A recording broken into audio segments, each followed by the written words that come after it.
አርኪኦሎጂስቶች ኢትዮጵያን ሌላ ቀደምትና የመጀመሪያ የሚያደርግ ግኝት አገኘን ብለዋል። ተፈልፍሎ የማያልቅ የሚስጥር ሀገር ኢትዮጵያ ምን አገኙ? ልንገራችሁ።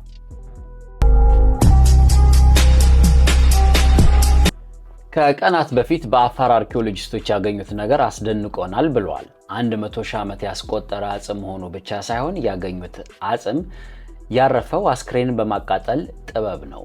ይህ ማለት ኢትዮጵያ አስክሬን በማቃጠል ስርዓት የመጀመሪያና ቀደምት ሀገር ያደርጋታል ማለት ነው። በፍራውድ ዳዳ ይህ ብቻ አይደለም የተገኘው የወንድ ሙሉ አጽመ ቅርጽ ያለው ተጨማሪ ግኝት ከመገልገያ ቁሳቁሶች ጋር አብሮ ተገኝተዋል ተብሏል። አጽሙ ላይ በተገኘው የቀለምና ንጥረ ነገር ውህደት ነው በከፍተኛ ሙቀት ስርዓተ ቀብሩ ሳይከናወን አልቀረም ያስባላቸው።